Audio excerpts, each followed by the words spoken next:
Hello dear aspirants, dear learners, कैसे हैं आप सब। This is Abhishek Singh Singha classes पे आप सभी का स्वागत है। आशा करता हूँ आप सभी स्वस्थ होंगे, खुश होंगे, जम के अपनी तैयारी कर रहे होंगे। प्रीलिम्स का एग्जाम पास आ रहा है, अपनी रिदम को बनाए रखिएगा, कॉन्फिडेंस को लूज़ नहीं होने दीजिएगा। टाइम जो भी टाइम फ्रेम है उसको एक स्ट्रेटजी के साथ, एक रोड मैप के साथ कवर कीजिएगा। And wish you all the very best for the coming exam और फॉर द कमिंग प्रीलिम्स।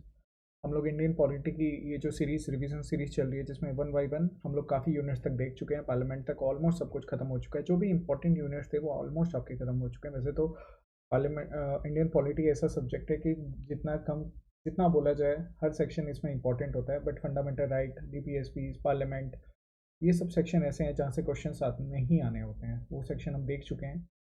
तो इन सब चीज़ों को अच्छे से रिवाइज कर लेना। इससे रिलेटेड जो भी पीवाईक्यूज है उनको जरूर कवर कर लेना।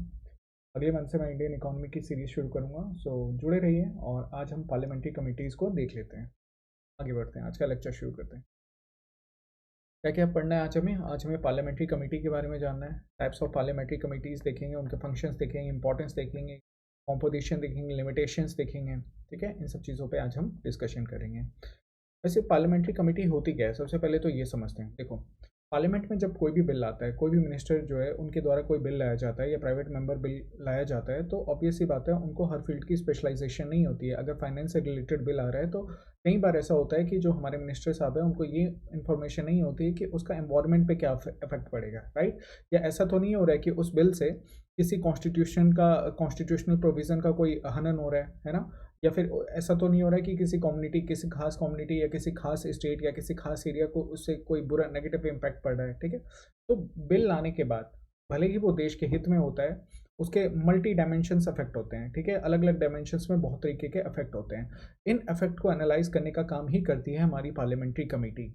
ठीक है, ये पार्लियामेंट्री कमेटी का बेसिक यही काम होता है कि कोई भी बिल लाया गया है, कोई भी बजट, अगर इवन बजट भी एक काइंड का क्या है, काइंड का मनी बिल है, तो मनी बिल जो आ रहा है उसका ठीक ढंग से उसका जो पैसा पार्लियामेंट, हमारी गवर्नमेंट जो यूज़ कर रही है, ठीक है, वो ढंग से यूज़ कर रही है कि नहीं कर रही है। बेसिकली गवर्नमेंट की पॉलिसीज़ पे, गवर्नमेंट के एक्सपेंडिचर पे नज़र रखने का काम, उनको सेक्रूटनाइज करने का काम जो है वो हमारी पार्लियामेंट्री कमिटीज़ करती है। ठीक है, अब parliamentary committee is a member of committee of is a committee of members of parliament MPs that is appointed or elected by लोक सभा, राज्यसभा और बोथ। देखो, इनके जो मेंबर्स होते हैं वो राज्यसभा, लोकसभा दोनों जगह से चुन के आते हैं। मतलब सेलेक्ट कमिटीज़ होती हैं, जॉइंट कमिटीज़ होती है। सेलेक्ट कमिटी में आपके डेडिकेटेड मेंबर्स होते हैं ऑफ डेट हाउस। अगर लोकसभा की सेलेक्ट कमेटी है तो लोकसभा के मेंबर्स होंगे, राज्यसभा की सेलेक्ट कमेटी है तो राज्यसभा के मेंबर्स होंगे, या फिर एक जॉइंट कमेटी होती है जिसमें दोनों जगह से मेंबर्स आते हैं। And work under the direction of speaker of Lok Sabha और chairman of the Rajya Sabha. This committee examines bills, policies, and government functionings in detail, which is not always possible in Parliament due to time constraints. ये क्यों, इसका क्या मतलब है which is not possible in parliament due to time constant. देखो, budget जो हमारे last में हमने देखा था कि पार्लियामेंट के 3 सेशन होते हैं, budget session, monsoon session, winter session. ठीक है, हार्डली 180 दिन। ठीक है, कितना 140 से 180 दिन तक ही पार्लियामेंट हमारा सेशन में रहता है। तो थ्रू आउट ईयर तो पार्लियामेंट सेशन में रह नहीं रहा है। तो ये जो पॉलिसीज़ है, ये जो हमारी जो डिफरेंट गवर्नमेंट के बिल्स आ रही हैं, गवर्नमेंट फंक्शनिंग कर रही है, इन सब चीज़ों को मतलब उनकी जांच करने के लिए, उन पे मंथन करने के लिए, ठीक है, ये जो कमिटीज़ हैं ये सालों भर वर्क करती हैं। स्टैंडिंग कमिटीज़ होती हैं, सालों भर वर्क करती हैं। ठीक है, परमानेंट इन नेचर होती है। तो गवर्नमेंट की फंक्शनिंग को अच्छे तरीके से समझा जाए, यहाँ पे हमारे इनके जो सेक्रेटरीट होते हैं, बेसिकली क्या होता है इनका, जब हम लोग कॉम्पोजिशन पढ़ेंगे, कोई भी जो पार्लियामेंट्री कमेटी होती है वो किस तरीके के होते हैं। एक चेयरमैन होगा, है ना, चेयरमैन साहब होंगे जिनको लोकसभा के स्पीकर या फिर राज्यसभा के जो प्रिसाइडिंग ऑफिसर है, ठीक है, वाइस चेयरमैन, हमारे वाइस चेयरमैन जो होते हैं ना, राज्यसभा के चेयरमैन, एक्स ऑफिशियल चेयरमैन कौन होता है, वाइस प्रेसिडेंट होते हैं, सॉरी, वाइस प्रेसिडेंट होते हैं, है ना। तो ये अपॉइंट करेंगे, फिर उसके बाद मेंबर्स आएंगे जो हमारे एमपीज होंगे, है ना। ये एमपीज आपके लोकसभा, राज्यसभा दोनों जगह से आएंगे। और फिर यहाँ पे सेक्रेटरी होते हैं। ये जो सेक्रेटरी होते हैं ये कौन होते हैं, ये आईएएस ऑफिसर्स होते हैं। ठीक है, आईएएस हो गए, ऑडिट सर्विस से भी आते हैं। ठीक है, आईआरएस हो गए। ठीक है, ये सब लोग होते हैं। ये आप लोग होंगे जब आप लोगों का सिलेक्शन हो जाएगा यूपीएससी में। ठीक है, तो ये जो मेंबर्स होते हैं बेसिकली इनके पास अपने अपने फील्ड का क्या होता है, एक्सपर्टीज होता है, अपने फील्ड के बारे में जानते हैं डिटेल से। तो ये सेक्रूट नहीं करते हैं। जो बिल लाया गया है, जो पॉलिसीज लाई गई है, वो ठीक ढंग से एक्सपेंडिचर किया जा रहा है कि नहीं किया जा रहा है। तो this is the basic function of the parliamentary committees. और ये तब भी काम करते हैं जब पार्लियामेंट सेशन में नहीं होता है। ठीक है, आगे बढ़ते हैं। बेसिकली पार्लियामेंट्री कमिटीज़ की अगर बात की जाए तो दो तरह की होती है, एक स्टैंडिंग कमेटी होती है, एक एड हॉक कमेटी होती है। स्टैंडिंग कमेटी जो होती है परमानेंट इन नेचर होती है, ये पूरे साल भर वर्क करती है और हर साल कॉन्स्टिट्यूट की जाती है। एड हॉक कमेटी जो होती है टेम्परेरी बेसिस पे बनती है, काम खत्म कमेटी खत्म। एडहॉक कमेटी, पहले एडहॉक देख लेते हैं फिर स्टैंडिंग देख लेंगे, क्योंकि एडहॉक टेम्परेरी होती है, ज़्यादा इसमें देखना नहीं है। एडहॉक जो होता है इंक्वायरी बेस्ड होता है, एडवाइजरी कमेटी होता है। देखो इंक्वायरी बेस्ड हो गया कि कभी एक खास सब्जेक्ट पे किसी एक मतलब पर्टिकुलर सब्जेक्ट पे जब इंक्वायरी की बात आती है तो वहाँ पे इंक्वायरी बेस्ड कमेटी बैठती है। एडवाइजरी कमेटी में हमारे पास सेलेक्ट कमेटी और जॉइंट पार्लियामेंट्री कमेटी होती है। देखो जॉइंट पार्लियामेंट्री कमेटी के बारे में मैंने क्या बताया कि दोनों जो मेंबर्स होते हैं, राज्यसभा और लोकसभा, दोनों जगह से जब मेंबर्स आते हैं तो वहाँ पे हमारे पास कौन सा रहता है, जॉइंट पार्लियामेंट्री कमेटी। और किसी एक खास जो हमारी सदन से अगर जब मेंबर आते हैं तो वहाँ पे सेलेक्ट कमेटी होता है। देखो क्या होता है कि जब कोई भी बिल किसी भी हाउस में मूव कराया जाता है तो सबसे पहले उस बिल को एग्जामिन करने के लिए, ये हमने देखा था बजट दूसरे स्टेज में, जब बिल का सेकेंड स्टेज आता है, ठीक है, जहाँ पे तो दूसरे बजट का जब सेकेंड स्टेज, जब बजट बोलो सॉरी, बिल का जब सेकेंड स्टेज होता है, फर्स्ट स्टेज में तो ऑब्जेक्टिव बताया जाता है, टाइटल बताया जाता है by the person who bring that particular bill, ठीक। सेकेंड स्टेज में क्या होता है, हमारे पास दो स्टेज होता है। उस स्टेज में मैंने बताया था ये जो बिल होता है ये रिफर किया जाता है टू द स्टैंडिंग कमेटी, ठीक है। ये जो सिलेक्ट कमेटी या parliamentary committee, joint parliamentary committee, ठीक है, इनको रिफर किया जाता है। ये जो कमेटीज होती है इसमें क्या होगा, अगर सेलेक्ट कमेटी है तो एक खास, जैसे राज्यसभा में बिल लाया गया तो राज्यसभा के जो मेंबर्स हैं वो सेलेक्ट कमेटी में आएंगे, लोकसभा में लाया गया तो लोकसभा की एक सेलेक्ट कमेटी फॉर्म होगी। इन केस अगर ज्वाइंट कमेटी है तो कैसे बनेगा, तो वहां पे समझो, राज्यसभा में एक कमेटी उन्होंने देखा, स्क्रूटनी की, ठीक है। अब राज्यसभा में एक जो मेंबर होंगे वो खड़े होंगे, वो बोलेंगे कि क्या सदन चाहता है, क्या हम चाहते हैं, वो स्पीकर के सामने ये प्रस्ताव रखेंगे कि मैं चाहता हूं कि इस बिल को दूसरे हाउस को भी रिफर किया जाए, ठीक है।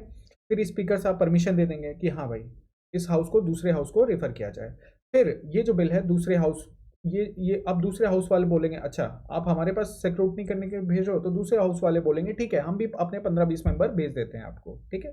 तो इन दैट वे एक हाउस के भी मेंबर आ गए और दूसरे हाउस के भी, मतलब ज्वाइंट कमिटी पास करने के लिए, ज्वाइंट कमेटी का फॉर्मेशन कराने के लिए एक मोशन मूव कराना पड़ेगा, जहां पे सारे जो स्पीकर हैं इस चीज़ की परमिशन देते हैं। ओनली देन क्या होता है, जो आपका दूसरे हाउस से भी मेंबर निकल करके आते हैं और तब जाके एक ज्वाइंट कमेटी का फॉर्मेशन होता है, और तब ये ज्वाइंट कमेटी फिर वो जो बिल है, वो जो ड्राफ्ट लाया गया है उसके ऊपर क्या करती है, उस पर डिटेल डिस्कशन अपना करती है और रिकमेंड देती है सरकार को, फिर रिकमेंड करती है कि भाई इसमें आप क्या काट छाट कर सकते हो, इसमें क्या आप एडिटिंग कर सकते हो, भाई जैसे आप फोटो एडिट करते हो ना, उसी तरीके से ये ड्राफ्ट जो भी बिल आप ला रहे हो उस पर अपना रिकमेंडेशन रखती है। ओके, यहाँ तक समझ में आया कि जॉइंट पार्लियामेंट्री कमेटी का फॉर्मेशन कैसे होता है, सेलेक्ट कमेटी का क्या मतलब होता है, एडवाइजरी कमेटीज़ क्या हैं, ठीक। स्टैंडिंग कमेटी सब देख लेते हैं। देखो स्टैंडिंग कमेटी जो होती है ये परमानेंट होती है नेचर में। इसमें बेसिकली हमें तीन मेजर जो काइंड ऑफ कमिटीज़ हैं उनके बारे में पढ़ना है। क्या क्या है, फाइनेंशियल कमिटीज़, फाइनेंशियल मतलब कहीं ना कहीं पैसा रिलेटेड जो है सबसे मोस्ट इंपॉर्टेंट थिंग है, आज सबकी लाइफ में भी होता है, वैसे गवर्नमेंट की लाइफ में भी, गवर्नमेंट टेन्योर में भी सबसे मोस्ट इंपॉर्टेंट क्या होता है, मनी गलत तरीके से तो यूज़ नहीं हो रही है, तो उसके लिए हमारे पास फाइनेंशियल कमेटी है, ठीक है। Department related parliamentary standing committees, ठीक है, ये 24 डिपार्टमेंट रिलेटेड कमिटीज़ हैं, ठीक है, DRSCs कहते हैं। ये पॉलिसीज़, बिल, बजट, इन सब चीज़ों पे ये भी डिस्कशन करती है। और फिर आती है हमारी स्टैंडिंग कमेटी। स्टैंडिंग कमेटी क्या है, जैसे हाउस कीपिंग कमेटी हो गई, प्रिविलेज कमेटी हो गई, इन सब का कमेटी ऑन एथिक्स हो गई। ये सब कमेटी क्या है कि जैसे पार्लियामेंट में कोई पर्सन है, कोई MP है, वो ऐसा तो नहीं है गलत फैक्ट रख रहे हैं पार्लियामेंट के सामने, गुमराह करने की कोशिश करें, गलत मतलब कभी कई बार होता है ना, MP से क्या होता है, MPs को जो मिनिस्टर्स होते हैं उनको डिपार्टमेंट दिए रह जाते हैं। अब वो गलत तरीके से फैक्ट्स को तो नहीं प्रेजेंट कर रहे हैं, उनको कुछ प्रिविलेजेस दिए गए हैं, है ना। जो हमारे MPs हैं उनको प्रिविलेज दिए गए हैं, जैसे इम्यूनिटी फ्रॉम द अरेस्ट, ठीक है। पार्लियामेंट्री प्रोसीडिंग के 40 शुरू होने के 40 दिन पहले और बाद उनको सिविल केसेस में इम्यूनिटी मिली होती है फ्रॉम द अरेस्ट। अब ये एक प्रिविलेज मिला गया है, अब इस चीज़ का मिसयूज तो नहीं हो रहा है, ठीक है।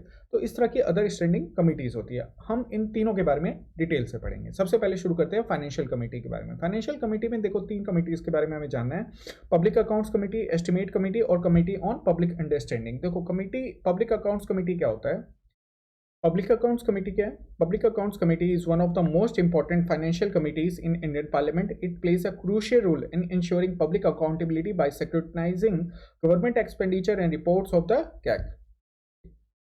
इसका फंक्शन क्या है, देखो फंक्शन में हम लोग देखेंगे और डिटेल में समझेंगे। बेसिकली ये क्या करती है, जो गवर्नमेंट हमारी एक्सपेंडिचर कर रही है ना बजट से, जो भी डिफरेंट डिफरेंट पॉलिसीज ला रही है, उसके लिए CFI consolidated fund of India से पैसे निकालती है, ठीक है। अब ये जो कंसोलिडेटेड फंड ऑफ इंडिया से पैसे निकाल रही है, ठीक है, ये पैसा सही तरीके से यूज हो रहा है कि नहीं हो रहा है, इसका ऑडिट कौन करेगा? कैग करेगा। कैग किसको रिपोर्ट देगा? प्रेसिडेंट को देगा। प्रेसिडेंट पार्लियामेंट के सामने रिपोर्ट रखेगी, ठीक है, और पार्लियामेंट जो होती है ना, वही पीएसी को ये रिपोर्ट रेफर करती है एग्जामिन करने के लिए कि भाई सही तरीके से पैसा खर्चा किया गया कि नहीं। This is the basic working of the public accounts committee, कि जो गवर्नमेंट की फाइनेंशियल अकाउंटेबिलिटी है उसको ये इंश्योर करती है। Introduction to the public accounts committee, देखो ये 1921 में एस्टैब्लिश हुई थी under government of India act 1919। ये देखती है, एग्जामिन करती है how public money is spent by the government, ensures that government expenditure are made legally and efficiently, works as a parliamentary watchdog. ये पार्लियामेंट्री वॉचडॉग का काम करती है। वॉचडॉग मतलब नजर बनाए रखना, ठीक है, कि जो पब्लिक फाइनेंस है, जो पब्लिक एक्सपेंडिचर, जो पब्लिक से पैसा आ रहा है, उसको सही तरीके से गवर्नमेंट खर्च कर रही है कि नहीं कर रही है, ठीक। कॉम्पोजिशन की बात किया जाए कि क्या कॉम्पोजिशन होता है, 22 मेंबर होते हैं, 15 मेंबर लोकसभा से होते हैं और 7 मेंबर जो होते हैं राज्यसभा से होते हैं, ठीक है। Members are elected by every year on proportional representation. इसका जो मेथड है तो है PRSTV, ठीक है, proportional representation single transferable vote. अब देखो पार्लियामेंट में क्या होगा, हर मेंबर चाहेगा कि मैं भी इसका मेंबर बन जाऊं, मैं भी मेंबर, क्योंकि फाइनेंशियल कमिटीज है ना, पैसा इन्वॉल्व है। अब अपोजिशन वाले चाहेंगे, ऐसा नहीं होता है कि सिर्फ रूलिंग पार्टी के मेंबर आते हैं, इसमें अपोजिशन वाले मेंबर्स भी आते हैं। अब अपोजिशन वाले चाहेंगे कि हम भी क्रिटिसाइज करेंगे, अगर हमें मेंबरशिप मिल जाएगी तो हम बोलेंगे कि ये आपने ज़्यादा खर्चा किया है, वो आपने ज़्यादा खर्चा किया है। रूलिंग पार्टी के मेंबर आएंगे, वो बोलेंगे नहीं नहीं ये ऐसा सही तरीके से किया गया है, ये गलत तरीके, मतलब ऐसे सब अपनी अपनी राय रखेंगे, है ना। तो हर आदमी चाहता है कि मैं इसका मेंबर बन जाऊं, तो इसीलिए इसका जो रिप्रेजेंट जो तरीका है, किस तरीके, मेथड ऑफ इलेक्शन, किस तरीके से मेंबर चुन करके आएंगे, तो वो है proportional representation single transferable vote. इस चीज़ की चर्चा कई बार हो चुके हैं और एक डेडिकेटेड छोटा वीडियो भी मैं बना दूंगा जिसमें आप प्रोपोर्शनल रिप्रेजेंटेशन और सिंगल ट्रांसफरेबल वोट की बात कर लेंगे। बेसिकली समझो, प्रोपोर्शनल रिप्रेजेंटेशन में क्या होता है, सबका वोट जो होता है वो इक्वल नहीं होता है, अनइक्वल होता है, ठीक है। और सिंगल ट्रांसफरेबल वोट में प्रियोरिटी बेसिस पे आप जो डिफरेंट कैंडिडेट्स हैं उनको वोट देते हो, ठीक है। अब इसमें सिंगल ट्रांसफरेबल वोट इस तरीके से चयन हुआ और यहाँ पे जो होते हैं 22 मेंबर्स होते हैं, 15 लोकसभा से, राज्यसभा से। इसमें कोई भी मंत्री जो होता है मेंबर नहीं हो सकता है पीएससी का। क्यों? क्योंकि मंत्री के पास ही तो मंत्रालय है। कोई मिनिस्टर जो है, कोई एमपी है, अगर उसको आप कोई पोर्टफोलियो दे दोगे, आप रोड ट्रांसपोर्ट मिनिस्ट्री दे दोगे, आप आईटी मिनिस्ट्री दे दोगे, तो उसके पास मंत्रालय आ जाएगा।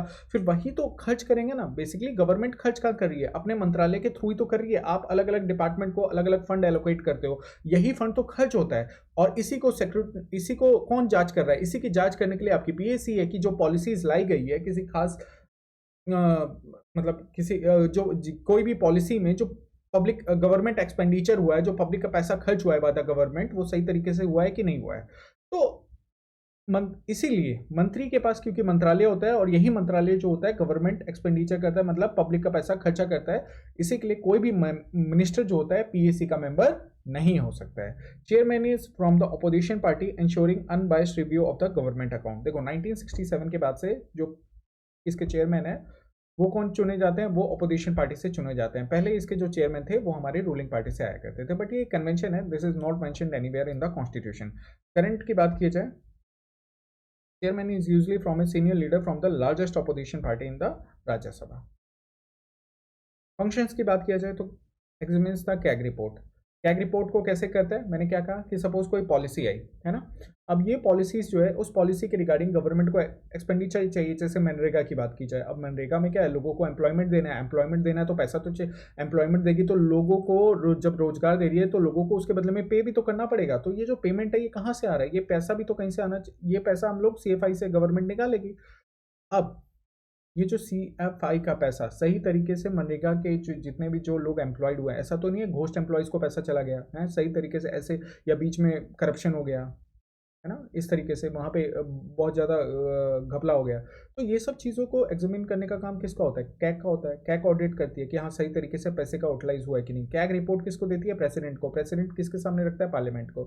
पार्लियामेंट जो होती है ये पीएससी को ये रिपोर्ट सौंपती है, बोलती है इसको सेक्रेटनी करो, इसको सेक्रेटनाइज करो। अब पीएससी में क्या होता है, जितने भी मेंबर होते हैं वो एमपी होते हैं, ठीक। एमपी के पास क्या है, ये नॉलेज होगी जितने भी, क्योंकि हमारी पीएससी में अभी हमने देखा जो भी मेंबर्स हैं लोकसभा और राज्यसभा से चुन के आ रहे हैं, तो इनको समझाने, इनको टेक्निकल एक्सपर्टीज कौन देगा, इनको टेक्निकल चीजें कौन समझाएगा वहां पे समझाने का काम होता है आपका कैग का। क्या, किसका? कैग का। इसी के लिए कैग को क्या कहा जाता है? Friend and philosopher of the guide for the PSC. Friend, philosopher and guide for the PSC. CAG को क्या कहते हैं? Friend, philosopher and guide for PSC. ठीक है, तो समझ में आया किस तरह से पीएससी सेक्रेटनाइज करती है जो गवर्नमेंट, जो बिल्स आ रही है, जो गवर्नमेंट एक्सपेंडिचर है उसको। Reports are presented before the parliament for discussion.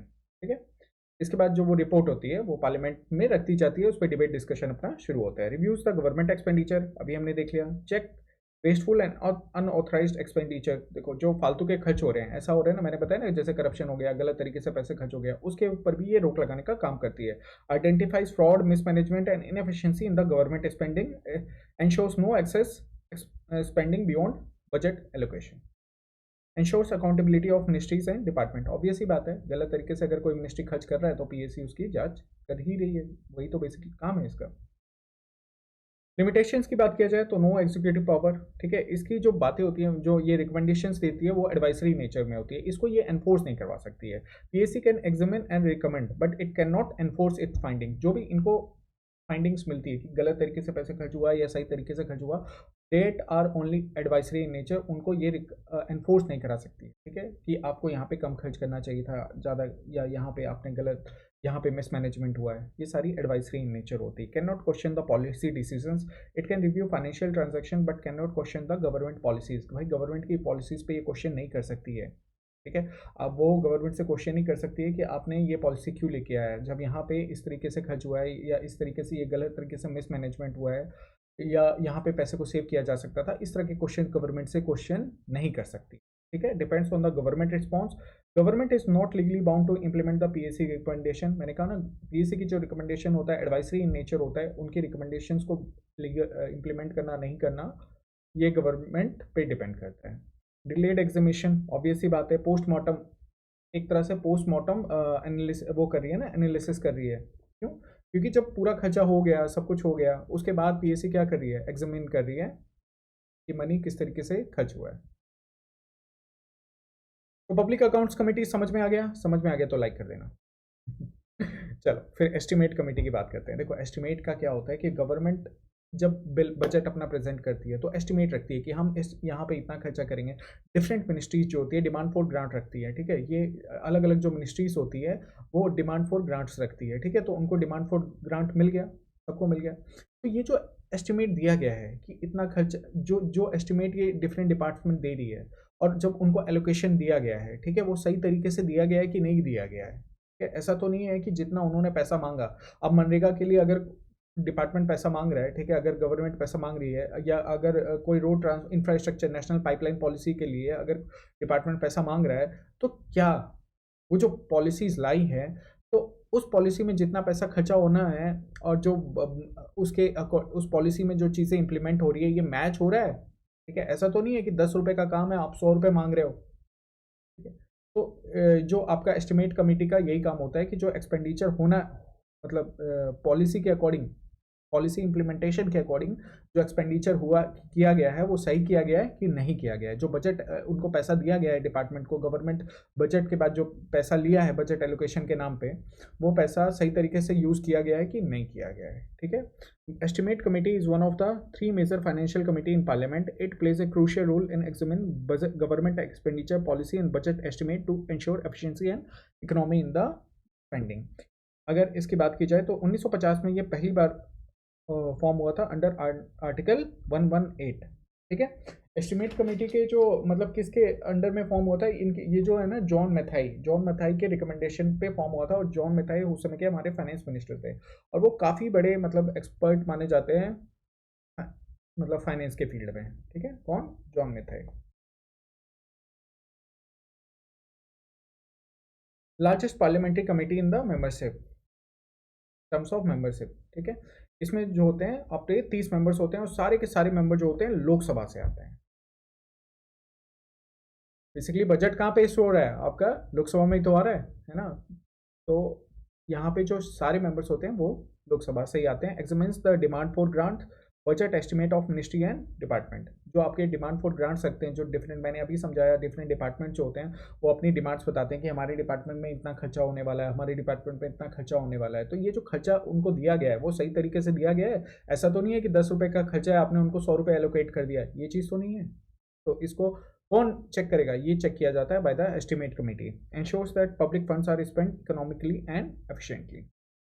Member, अगर इसकी मेंबरशिप की बात की जाए तो 30 मेंबर्स होते हैं, सारे के सारे लोकसभा से आते हैं। नो राज्यसभा, इसमें राज्यसभा का कोई भी रिप्रेजेंटेशन नहीं होता है। Elected every year by Lok Sabha MPs based on the proportional representation. यहाँ भी आपका PRSTV मेथड का यूज होता है to select the members of estimate committee. No ministers can be member, यहाँ पे भी कोई मिनिस्टर को मेंबर नहीं बनाया जा सकता। Chairperson is appointed by speaker of Lok Sabha usually from the ruling party. यहाँ पे जो चेयरपर्सन होते हैं वो रूलिंग पार्टी से आते हैं। PAC में कहाँ से आते थे, PAC में आपका अपोजिशन पार्टी से आते थे, ठीक है। यहाँ पे चेयरपर्सन एस्टिमेट कमेटी में आपका रूलिंग पार्टी से आते हैं। Chairperson is usually a senior member from the ruling party in the Lok Sabha. अगर फंक्शंस की बात किया जाए तो examines the budget estimate, demand for the grants, है ना, कि जो फंड दिया गया है, जो बजट एलोकेशन किया गया है वो सही तरीके से किया गया है, उनका यूज सही तरीके से हो रहा है। डिफरेंट डिपार्टमेंट्स को पैसे तो दे दिए गए, क्या वो पैसा सही तरीके से यूज कर रहे हैं कि नहीं कर रहे हैं।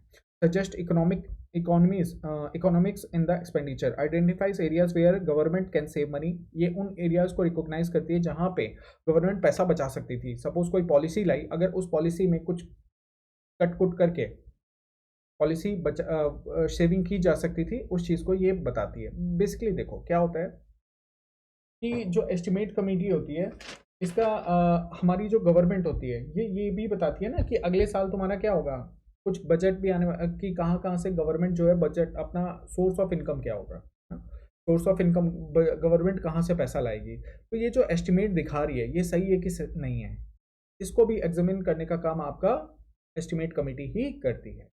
कि गवर्नमेंट ने कह दिया कि यहाँ से हमें डायरेक्ट इनकम से हमें इतना आएगा, ये हमारा सोर्स ऑफ इनकम इतना रहेगा, तो ये एक एस्टिमेट दे रही है ना, गवर्नमेंट एक एस्टिमेट दे रही है कि फ्यूचर में हमें इतना इनकम यहाँ से मिल जाएगा। तो ये एस्टिमेट सही है कि नहीं है, इसको भी एग्जामिन करने का काम हमारा एस्टिमेट कमेटी कहती है, ठीक है।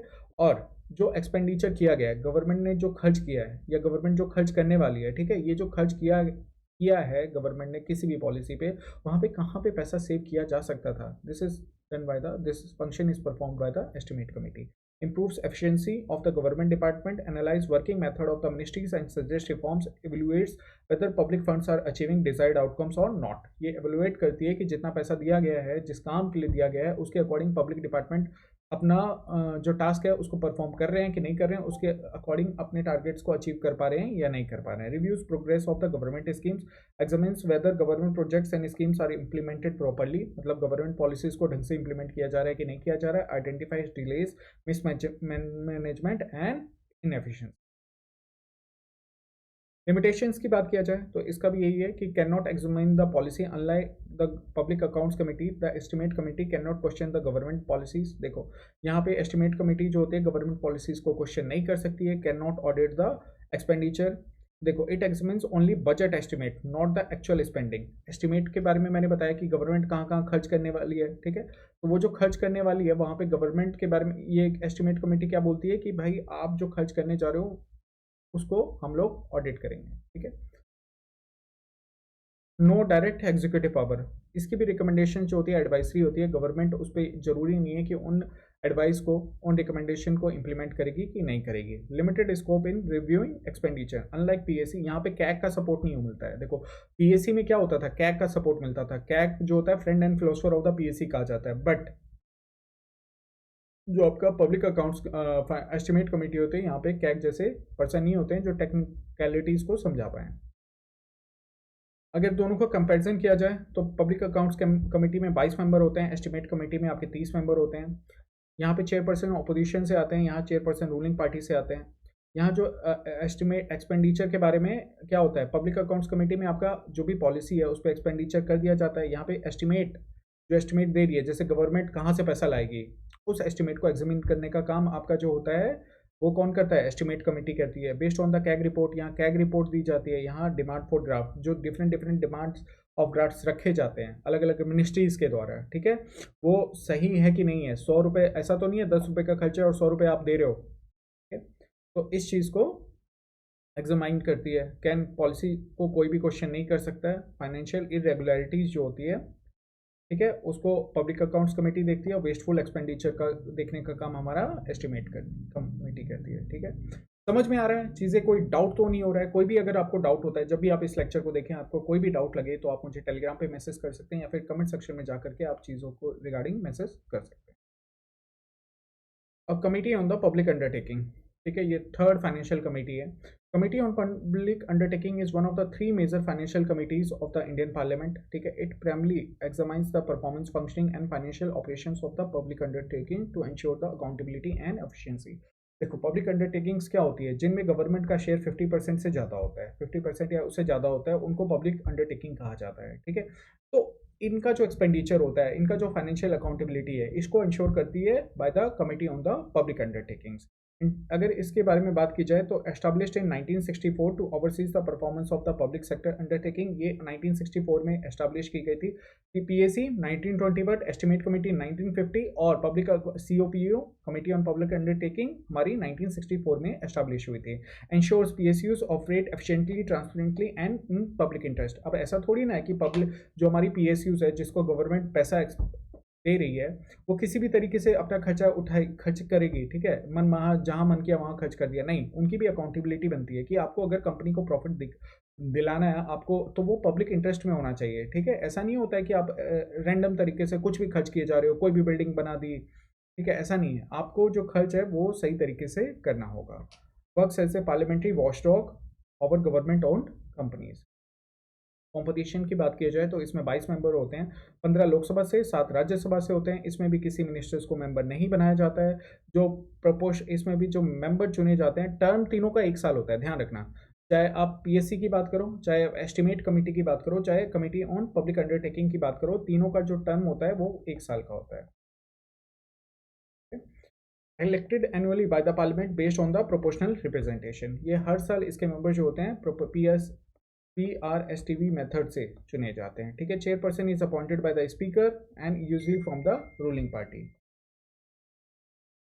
फंक्शंस की बात की जाए तो examines report of the public undertaking enterprises, जो भी पब्लिक जो उनके फाइनेंशियल स्टेटमेंट है, जो साल भर किस तरीके से खर्च किया है, क्या उनका एक्सपेंडिचर है, उस चीज़ को ये एग्जामाइन करती है। Studies the annual reports and financial statement of the PSUs, ensures that these undertakings function in according of the parliament directives.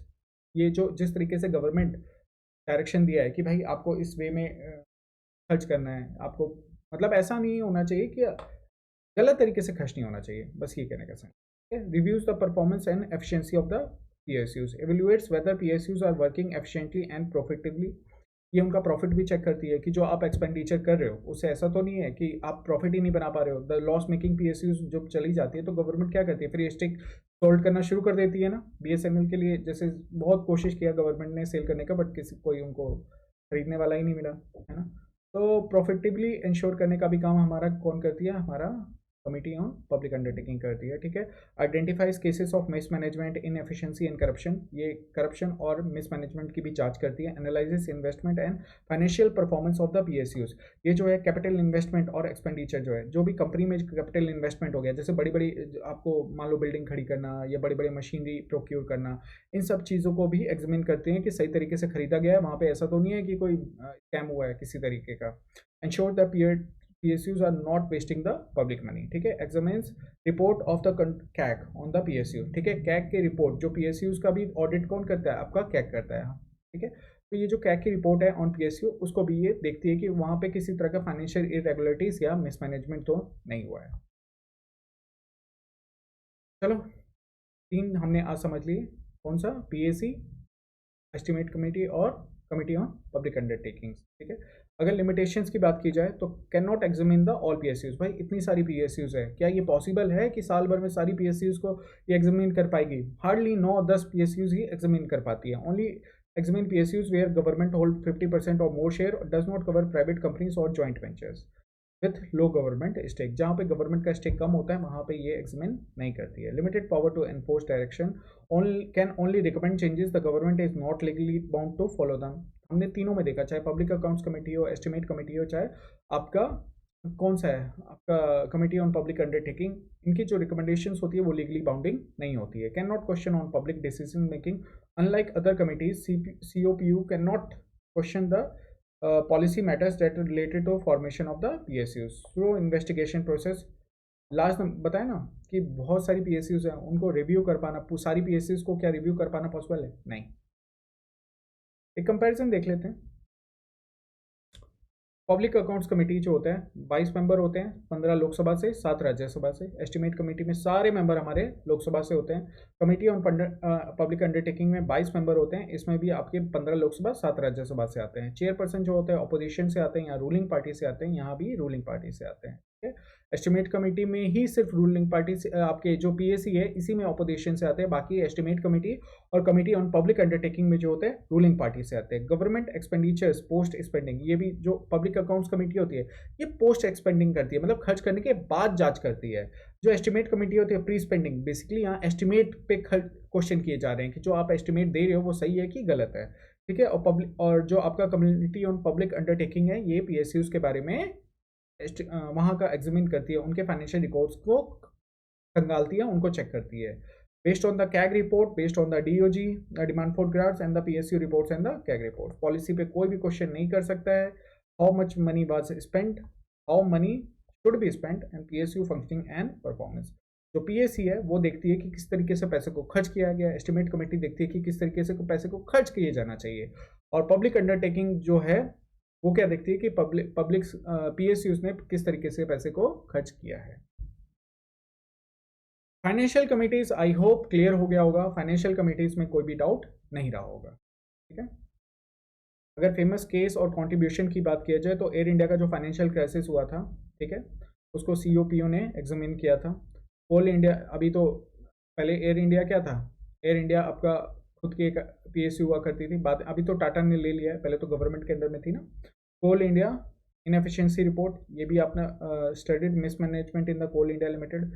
BSNL and MTNL report analyzed the downfall of government telecom companies and railway PSUs, reviews suggest reforms for the Indian railway subsidiaries।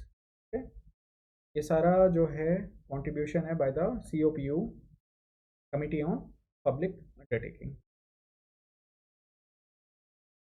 अब आ जाओ DRCs पे, department related standing committee.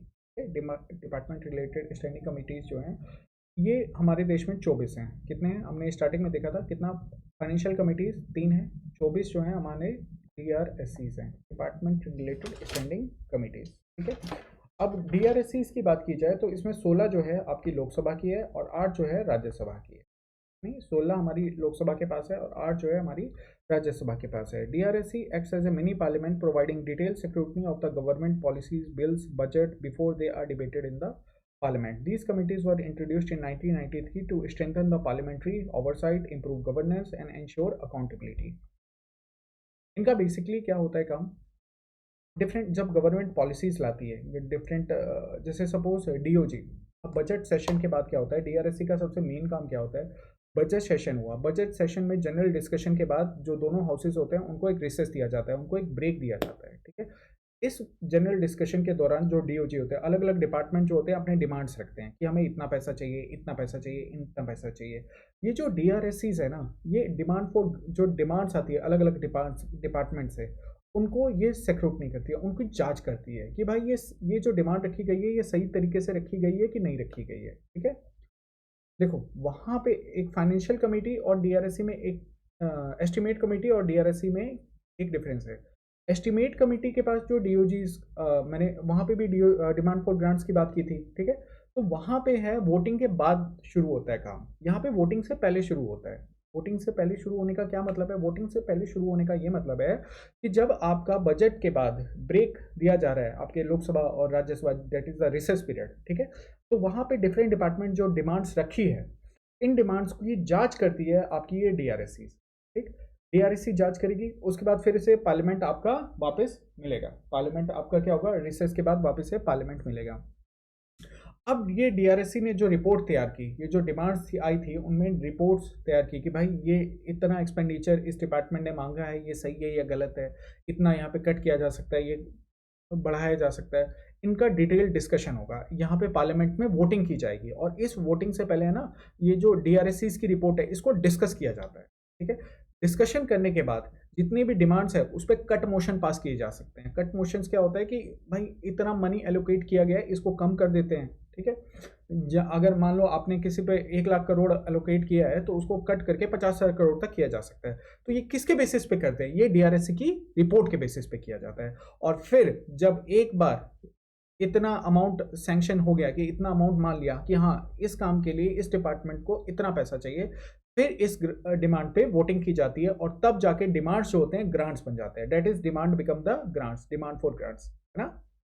तो समझ में आया what is the working of DRSCs. Voting से पहले डीआरएससीज का काम होता है। ठीक है, फिर उनको जो एलोकेट किया जाता है वो सही तरीके से नहीं किया जा रहा है या नहीं किया जा रहा है, वो काम आपका होता है बाय द इसका बाय द एस्टिमेट कमिटी। ठीक है, तो यहाँ तक क्लियर हो गया, यहाँ तक चीज़ें समझ में आ गई। चलो अब आगे बढ़ते हैं। कॉम्पोजिशन की बात की जाए, डीआरएससीज के बाद कॉम्पोजिशन की बात की जाए तो हम्म, तो 24 डीआरएससीज हैं, 8 फ्रॉम द लोकसभा, 8 जो डीआरएससी है वो लोकसभा में, 8 जो है राज्यसभा में। टोटल जो है ना 31 मेंबर्स होते हैं। और देखो अगर आप 24 इंटू 31 करोगे तो कितना हो गया करके देखो। ठीक है, तो इसीलिए एक मेंबर जो होता है, एक मोर देन वन कमेटी का मेंबर भी हो सकता है। ऐसा नहीं होता है कि आपका जो एक मिनिस्टर है वो, या सॉरी एक एमपी है वो किसी एक ही डीआरएससी का मेंबर हो सकता है। एक एमपी जो होता है मोर देन वन डीआरएससी का मेंबर हो सकता है। इसमें जो 21 मेंबर होते हैं वो लोकसभा से आते हैं, 10 मेंबर जो होते हैं राज्यसभा से आते हैं। मेंबर्स आर नॉमिनेटेड बाय लोक स्पीकर एंड चेयरमैन। ठीक है, जो मेंबर्स होते हैं ये आपके, इनका भी टर्म जो होता है 1 साल का होता है। हमने फाइनेंशियल कमिटीज़ में भी देखा था कि वहाँ पे भी टर्म जो होता है आपका 1 साल का होता है, और यहाँ पे भी जो आपका टर्म 1 साल का होता है। यहाँ पे भी मिनिस्टर्स जो होते हैं आपके मंत्री नहीं बन सकते हैं। सॉरी, यहाँ पे भी जो मंत्री होते हैं वो मेंबर नहीं बन सकते हैं। ठीक है, chairperson appointed by the speaker of Lok Sabha और chairperson of the Rajya Sabha. Functioning की बात की जाए तो examining bills and the policies, reviews government bills before they are debated in the parliament। मैंने अभी आपको पूरा केस समझाया कि किस तरीके से जब डीओजी डिमांड्स रखी जाती है डिफरेंट डिपार्टमेंट के द्वारा, तो उनको एग्जामाइन करने का काम आपका कौन करता है? उनको एग्जामाइन करने का काम आपका डिपार्टमेंट रिलेटेड कमिटीज ही करती है। Suggest amendment and improvement in the loss, ये अमेंडमेंट भी सजेस्ट करती है कि भाई क्या क्या चीज़ें चेंज की जा सकती है। Scrutinize budget allocation, analyze the budget of the different ministries and ensures the efficient use of the fund। ये इंश्योर करती है कि जो फंड एलोकेट किया जा रहा है उसको सही तरीके से खर्च किया जाना चाहिए। Review the policy implementations, monitors how policies and schemes are implemented by the इसकी मिनिस्ट्रीज। इसका एक ये भी काम है कि जो भी पॉलिसीज इम्प्लीमेंट की जा रही है उसको मॉनिटर करती है कि वो सही तरीके से वो पॉलिसी इंप्लीमेंट हो रही है कि नहीं हो रही है, वहाँ पे जो पैसा खर्च दिया गया है जिस काम के लिए वो सही तरीके से यूज़ हो रहा है कि नहीं हो रहा है। पॉलिसी इंप्लीमेंटेशन को भी ये मॉनिटर करती है। Identifies loop holes and suggest information, अगर वहाँ पे कोई कमी रहती है तो वहाँ पे इंप्रूवमेंट को भी सजेस्ट करती है। Examining government reports and performance, studies reports from ministries, controller, auditor general of India and expert committees. ठीक है, ये डिफरेंट मिनिस्ट्रीज से जो रिपोर्ट आती है उनका भी स्टडी करती है और उसके बाद अपने गवर्नमेंट की रिपोर्ट और जो परफॉर्मेंस है उसको क्या करती है? रिव्यू करती है। ये 25 department related parliamentary standing committees की एक लिस्ट है कि लोकसभा की बात कर ले तो agriculture, animal husbandry, food processing, इससे रिलेटेड कमिटी, जितने भी लोकसभा से रिलेटेड जो कमिटीज़ हैं वहाँ पे आपका 16 कमिटीज़ हैं उनकी लिस्ट है, और राज्यसभा से रिलेटेड एक कमेटी की लिस्ट है। आप ऊपर से देख लीजिए। ठीक है, एक मोटा मोटी, वैसे तो क्वेश्चन हार्डली है कि आपको ऐसे फैक्चुअल क्वेश्चन आपको यूपीएससी में आएंगे, बट आने लगे हैं, कई बार पूछ दिए जाते हैं। अब देखो तो पहले इतने फैक्चुअल क्वेश्चंस नहीं आते थे, बट रिसेंट ट्रेंड ऐसा रहा है कि काफ़ी फैक्चुअल क्वेश्चंस आने लगे। तो आपको एक आइडिया होना चाहिए कि कौन कौन सी कमिटीज़ जो हैं आपकी लोकसभा में है, कौन कौन सी राज्यसभा में है। एक बार इसको स्टॉप करके एक बार ऊपर से देख। इंपॉर्टेंस की बात किया जाए तो ऑब्वियस ही बात है, पार्लियामेंट का वर्कलोड कम करती है, अकाउंटेबिलिटी इंश्योर्स करती है, एक्सपर्ट गाइडेंस देती है, improves experts in reviewing policy and the budgets, better law making में हेल्प करती है, prevents hasty decisions. Parliament can make inform decision based on the committee reports. ठीक है, जो भी कमेटी की रिपोर्ट्स हैं उनके बेसिस पे सही डिसीजन लिमिटेशंस की बात किया जाए तो can not enforce the decisions, lack of ministerial accountability, reports often ignored, limited public awareness. देखो अगर लिमिटेशंस की बात की जाए तो इनके जो डीआरएस, देखो अभी तक जितनी भी कमिटीज़ देखी उनकी एडवाइस जो रिकमेंडेशंस होती है वो जनरली एडवाइसरी होती है। गवर्नमेंट को ऐसा नहीं होता कि उनको फॉलो करना ही करना है, उनको लागू करना ही करना है। मोस्टली जो कमिटीज़ होती है उनकी जो रिकमेंडेशंस होती है वो क्या होती है, आपकी सिर्फ नॉन बाइंडिंग इन नेचर होती है, वो सिर्फ एडवाइसरी इन नेचर होता है। Ministerial accountability, ministers are not part of this committee limiting directive, ministers तो इनके पार्ट होते नहीं है। तो क्या होगा कि कोई भी रिपोर्ट, जैसे कोई मिनिस्टर ने अगर कोई रिपोर्ट प्रेजेंट करे, कोई डिपार्टमेंट है जिसका हेड जो है कोई मिनिस्टर है, ठीक है, या मेंबर है। अब ऑब्वियस ही बात है मंत्री के पास कोई ना कोई डिपार्टमेंट होगा, ठीक है। अब मिनिस्टर ये भी तो कह सकता है ना, मिनिस्टर की बात में को माना जाता है, सब पूरा पार्लियामेंट सुनता है। मिनिस्टर्स तो इनका पार्ट होता नहीं है ना, तो मिनिस्टर की अकाउंटेबिलिटी वहाँ पे जो होता है, एक मिनिस्ट्रियल अकाउंटेबिलिटी की कमी होती है। Reports ignored, government rarely debate committee report in the parliament, ठीक है। पार्लियामेंट भी क्योंकि एडवाइसरी रिकमेंडेशंस होती है, बाइंडिंग नहीं होता है, तो रिपोर्ट्स जनरली पार्लियामेंट क्या होता है, कभी कभी मतलब मोस्टली केसेस में जो गवर्नमेंट होता है इग्नोर कर देता है। Limited public awareness, DRSC findings are not widely publicised, reduces transparency. देखो जो डीआरएससी की फाइंडिंग होती है उनको पब्लिक डोमेन में नहीं डाला जाता है, जिसकी वजह से ट्रांसपेरेंसी की भी कमी है। Department-related standing committees play a crucial role in parliamentary oversight, public overview, and lawmaking. They strengthen democracy by ensuring government accountability and transparency. However, their effectiveness depends on how seriously parliament and government consider their recommendation. ठीक है, ये अगर government इनके recommendations को seriously ले तो obvious सी बात है, जो भी बजट एलोकेशंस है, जो भी खर्च की पॉलिसी इंप्लीमेंटेशन है, वो काफ़ी तरीके से किया जा सकता है। प्लस गवर्नमेंट की अकाउंटेबिलिटी और जो ट्रांसपेरेंसी है उसको भी बढ़ाया जा सकता है। एआरएससीज तक समझ में आया। अब अदर स्टैंडिंग कमिटीज़ को देख लेते हैं। बेसिकली 4 तरह की स्टैंडिंग कमेटी होती है, अदर स्टैंडिंग कमेटी होती है। Committee to inquire, committee to scrutinise and control, committee related to day to day business of the house, and आपका हाउस कीपिंग कमेटी, ठीक है। ये 4 तरह की अदर स्टैंडिंग कमेटी होती है। अगर कमिटी टू इंक्वायर की बात करें तो ये 3 होती है, committee on petitions, committee on privileges, committee on ethics committee.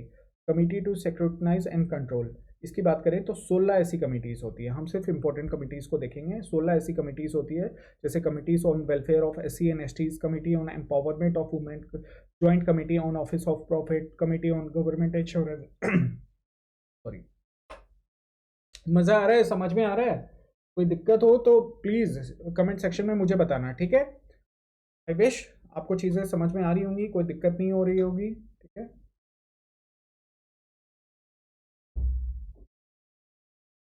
हमारे टेलीग्राम चैनल से जुड़ें, ठीक है। सारी लिंक्स डिस्क्रिप्शन में प्रेजेंट रहती है।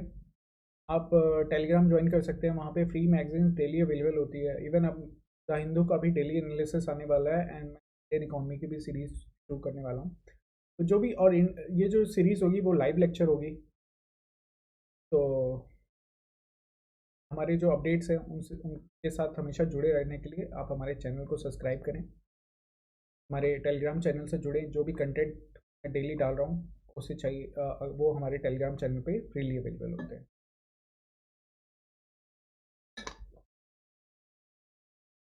आगे बढ़ते हैं। Community related to day business of the house, ठीक है।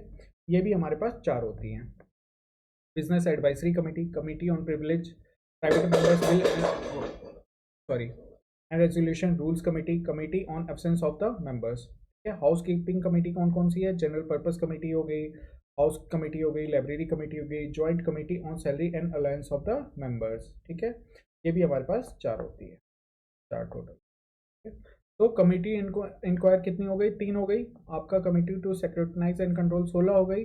Committee related to the day to day business of the house जो है 4 हो गई, और हाउस कीपिंग कमेटीज भी आपकी 4 हो गई। इंपॉर्टेंट कमेटीज को एक बार ऊपर ऊपर से देखिए। देखो सबसे पहले इंक्वायरी कमेटी के अंडर में आता है committee on petitions. Committee on petitions क्या होता है कि गवर्नमेंट कोई भी पॉलिसी ला रही है उसके अगेंस्ट में कोई पिटीशन आती है। पिटीशन बेसिकली अगर जुडिशियल टर्म में समझो तो एक फॉर्मल रिटर्न कंप्लेन मतलब फॉर्मल रिटर्न प्रपोजल होता है फॉर जुडिशियल रिव्यू, ठीक है।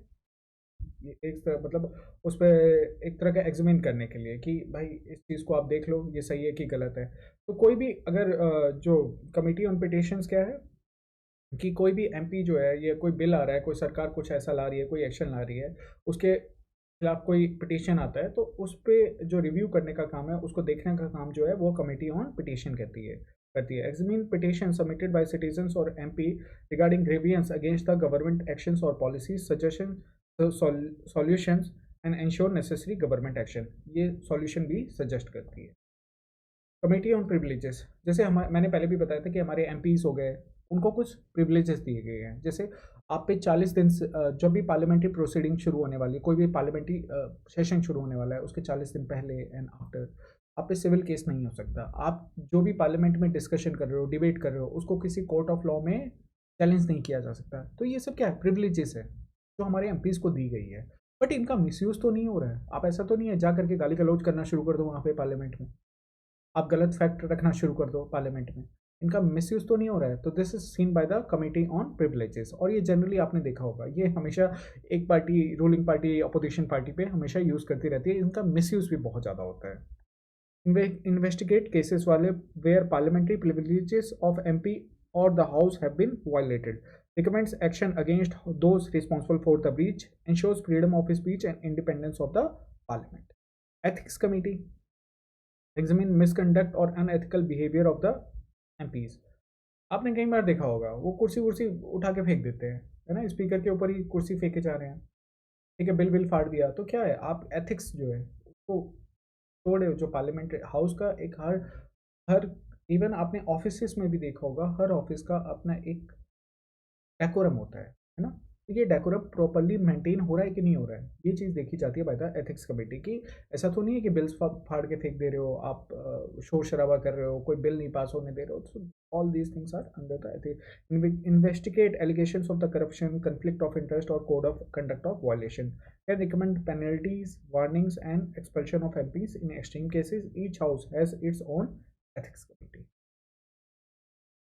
Committee to scrutinise and control. Committee to scrutinise and control में देखते हैं committee on government insurance, ensure that promises और assurance made by the ministers in parliament is fulfilled. ये committee on government insurance देखती है कि जो भी हमारे मंत्री वादा कर रहे हैं उसको फुलफिल कर रहे हैं कि नहीं, या फिर हवाबाजी चल रही है, ठीक है, उस चीज़ का काम करती है committee on government insurance. Committee on subordinate legislation examines whether rules, regulations and bylaws made under the various laws comply with the parliamentary approval। जो सब ऑर्डिनेट कमेटी है, सब ऑर्डिनेट लेजिस्लेशन कमेटी है, ये देखती है जो रूल्स बनाए जा रहे हैं ये पार्लियामेंट्री अप्रूवल के साथ कॉम्प्लाई कर रहे हैं कि नहीं कर रहे हैं, ठीक है, उसको ब्रेक तो नहीं कर रहे हैं। Committee on papers laid on the table, review document and report submitted by the government in parliament. जो भी गवर्नमेंट है वो अपनी रिपोर्ट पार्लियामेंट में रख रही है, उसको रिव्यू करने का काम committee on papers laid on table करती है। Committee on welfare of schedule caste and schedule tribes, ये करती है कि examines issue related to welfare of SC and STs and ensures effective implementation of the policies. ये क्या कर रही है, आपकी एससी एसटी से रिलेटेड मैटर्स को देख रही है। Committee on empowerment of women, review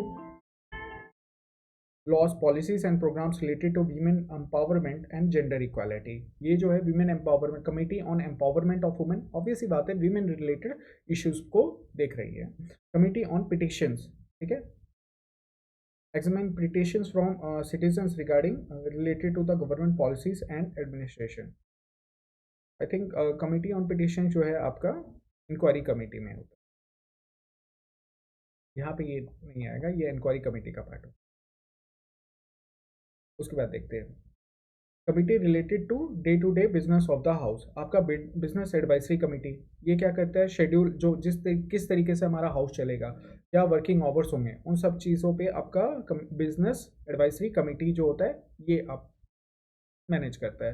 rules committee जो होता है कि किस तरीके से पार्लियामेंट्री प्रोसीडिंग बढ़नी चाहिए, जो रूल्स होने चाहिए, किस तरह के, जैसे बोलते हैं ना कि आप खड़े होइए, रूल्स जो होता है हाउस स्पीकर मौका देते हैं ना कि आपको खड़े होना है, इस इतने बजे स्पीकर आएंगे, और भी डिफरेंट काइंड ऑफ रूल्स होते हैं जो हमारे पार्लियामेंट्री प्रोसीडिंग्स में फॉलो किए जाते हैं। तो उसका ध्यान हमारी रूल्स कमेटी रहती है। Committee on private members bills and resolutions examines and select bills and resolution proposed by the non ministerial MPs for the discussions. ठीक है, ये जो होती है, जितने भी नॉन मिनिस्ट्रियल एमपीज होते हैं उनके द्वारा जो बिल्स आते हैं या प्राइवेट मेंबर्स बिल्स आते हैं उनको देखती है। Committee on the absence of members from the house.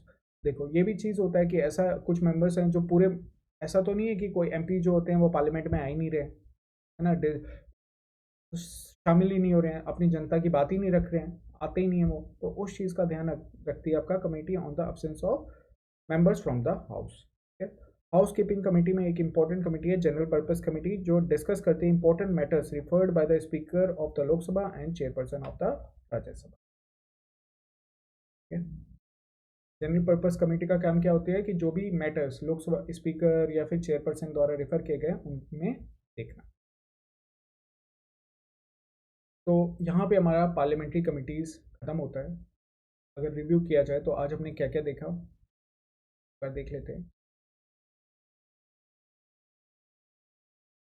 हमने देखा पार्लियामेंट्री कमिटीज़ के बारे में, समझा कि क्या है पार्लियामेंट्री कमेटी, क्यों इसकी ज़रूरत है। ठीक है, इससे रिलेटेड हमने स्टैंडिंग कमेटी को समझा, एडहोक कमेटी को देखा। ठीक है, एडहोक कमेटी कितनी टाइप की होती है, स्टैंडिंग कमेटी कौन कौन सी है, फाइनेंशियल कमेटी 3 है, public accounts committee, estimate committee और committee on the public undertaking. ठीक है, इनके वर्क क्या है, इनका ये किस तरीके से काम करती है, कब इनका पहली बार फॉर्मेशन हुआ था, इंपॉर्टेंस क्या है, लिमिटेशंस क्या है, ये सारी चीज़ों पर डिटेल डिस्कशन की। पब्लिक अकाउंट्स कमेटी के बारे में जाना। ठीक है, कैग कैसे, कैग जो है पब्लिक अकाउंट्स कमेटी के लिए फ्रेंड एंड फिलोसफर का काम करता है। उसके बाद एस्टिमेट कमेटी का क्या काम है उसके बारे में समझा। ठीक है, एस्टिमेट कमेटी 1950 में सबसे पहले फॉर्म हुआ था।